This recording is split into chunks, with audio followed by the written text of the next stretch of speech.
네, 안녕하세요. 제가 같은 수험생 그리고 취준생 입장에서 토익 공부를 하고 또 920점을 달성했던 저만의 공부법을 소개를 하고 있습니다.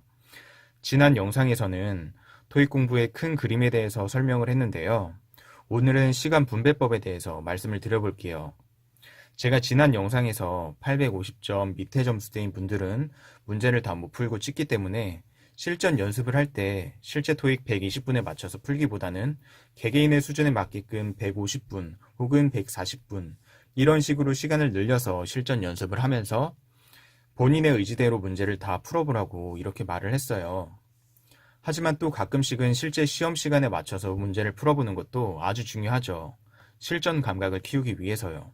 그래서 오늘은 시간 분배법에 대해서 말씀을 드려볼게요. 물론 800점 중후반이신 분들은 시간 내에 문제를 최대한 정확하게 풀 수 있게끔 연습을 하는 게 아주 중요합니다.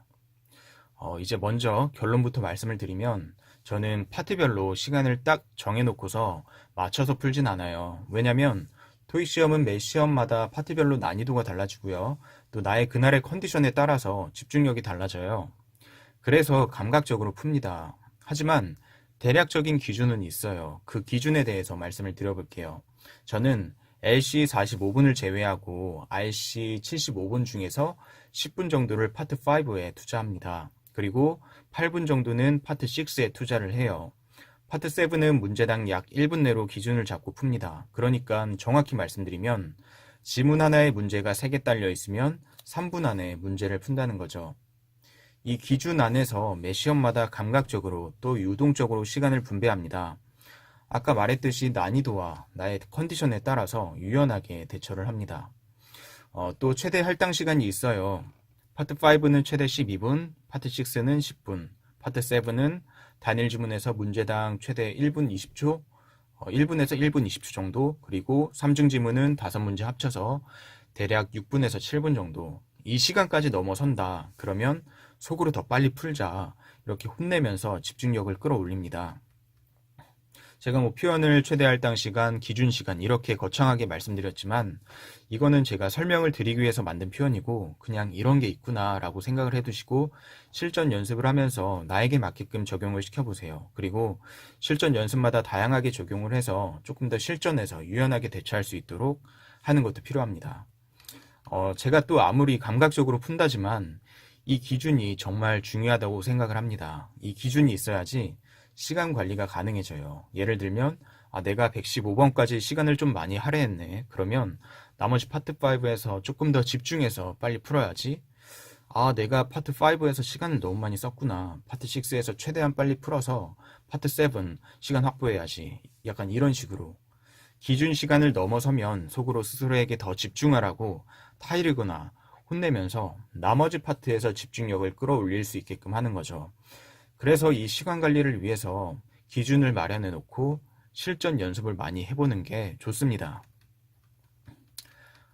또 한 가지 500점에서 800점 초반 정도의 점수대인 분들을 위해서 시간 분배에 대해서 몇 가지 조언을 드리도록 할게요. 이 점수대 분들이라면 애초에 문제를 다 풀 생각을 안 하시는 게 좋아요. 왜냐하면 다 풀 생각으로 접근을 하는 순간 안 풀리는 한 문제에 집착을 하다가 다른 문제를 날려먹거든요.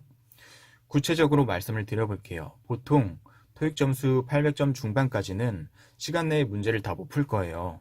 600점대는 한 20문제에서 30문제를 통으로 찍을 것 같고 800점 중반도 한 5문제에서 10문제를 통으로 찍을 것 같은데 왜냐하면 제가 그랬기 때문에 그래요. 근데 이렇게 통으로 찍을 바에는 내가 못 푸는 문제 또는 내가 풀 수 있는 문제를 선별해서 찍으면 얼마나 좋을까요? 파트 5를 풀다가 내 능력으로 풀 수 있는 문법 문제가 나왔다. 그러면 과감하게 버리고 다른 문제를 푸는 거예요. 파트 7에서 무슨 이상한 연계 지문이 나왔는데 도저히 지문에서 힌트가 안 보인다. 그러면 과감하게 찍고 다른 문제를 푸는 거예요. 그 문제가 어렵게 느껴지면 전체 난이도로 따져서 어려운 문제일 수가 있어요. 어려운 문제가 있으면 쉬운 문제가 있기 때문에 어려운 문제를 버리고 쉬운 문제를 맞추면 되잖아요. 그냥 과감하게 찍으세요. 또 나중에 시간 남으면 다시 풀어봐야지 할 필요 없이 그냥 찍으세요. 어차피 시간이 안 남기 때문에 그냥 모르면 찍는 게 좋습니다. 근데 이 찍는 것도 요령껏 찍으면 좋을 것 같아요. 최대한 오답을 소거해서 혹은 파트 5에서 지문에서 보기랑 똑같은 단어가 보이면 찍는다던가 이런 식으로 찍으면 조금이라도 정답 확률이 올라가겠죠? 물론 패러프레이징이라던가 한번 꼬아서 낸 문제는 이렇게 해서 맞출 순 없어요. 결론적으로 다시 말씀드리면 시간이 부족해서 문제를 통으로 찍을 거면 차라리 문제를 푸는 내 수준에 따라서 어려운 문제는 빠르게 포기하고 풀 수 있는 문제를 선별해서 찍으면 좋겠다라고 말씀을 드리고 싶습니다. 어려운 문제까지 이제 포함해서 순서대로 풀면서 시간 내에 푸는 연습은 실전 연습을 통해서 하세요. 실전에서는 10점, 20점, 30점이라도 더 올려야 되잖아요. 한 가지 더 말씀을 드릴게요. 답을 적어오는 것에 대해서 말씀을 드리고 싶은데, 물론 개인의 선택이긴 한데, 제 개인적으로는 정말 안 좋은 습관이다라고 생각을 해요. 900점대인 저도 거의 시간에 쫓기면서 풀 때가 많거든요. 실수를 안 하려고 꼼꼼하게 보기 때문에 그래요. 그럼 답을 적어오고 싶어도 못 적고 나와요. 저뿐만이 아니라 정말 영어권에서 살다가 와서 영어가 쉬운 사람들, 혹은 토익 진짜 초고수인 분들 아니면 대부분 900점대인 분들은 시간을 딱 맞춰서 풀 거예요. 근데 시험 끝나고 그 유명 학원 자유 게시판을 가보면 답을 적어왔다라는 분들이 되게 많아요. 신기하더라고요. 그걸 보면서 약간 내가 많이 부족한가라는 생각이 들 때도 있었어요. 하지만 그 점수가 나와서 보면 그런 분들 중에서 저득점자인 분들이 많더라고요. 제가 저득점자를 무시하는 건 아니고요. 점수가 낮은 만큼 점수를 높일 수 있는 여지가 많은데 그러지 못한다는 게 안타까워서 현실적으로 말씀을 드리는 거예요.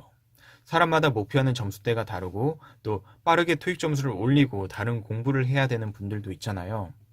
그래서 최대한 빨리 결과를 확인해 보고 싶다라고 문제를 적어오는 분들도 있는데 물론 이해는 해요. 하지만 조금이라도 점수를 더 올려야겠다라고 생각을 한다면 되도록 하지 않는 게 좋을 것 같아요. 200문제의 답을 다 옮겨 적으려면 5분 정도 걸리지 않나요? 그 시간이면 단일 지문 2개는 더 풀 수 있는 시간인데 하나라도 더 풀어서 10점, 20점 올리는 게 더 낫지 않을까요? 개인의 선택이긴 하지만 저는 정말 답 적어오는 것 비추입니다. 그리고 그 학원에서 나오는 답도 다 정확하지가 않아요. 괜히 답 맞춰보고서 심란해하지 마시고 문제를 조금이라도 더 풀고 나오세요. 그러면 제가 위에서 말한 난이도에 맞게끔 또 내 수준에 맞게끔 선별적으로 문제를 푸는 거랑 또 답을 안 적어오는 거랑 이 두 가지만 해도 30점에서 50점은 더 오를 것 같아요. 더 오를 수도 있고요. 그래서 시간 분배에 대해서 오늘은 이렇게 제 노하우와 생각에 대해서 말씀을 드렸고 그리고 만약에 궁금한 점이 있다면 댓글로 남겨주시고 또 도움이 되셨으면 좋아요 한 번씩 부탁드리겠습니다. 다음 영상에서는 920점인 제가 현실적으로 문제를 푸는 과정과 막힌 방법에 대해서 올려보도록 하겠습니다. 네, 감사합니다.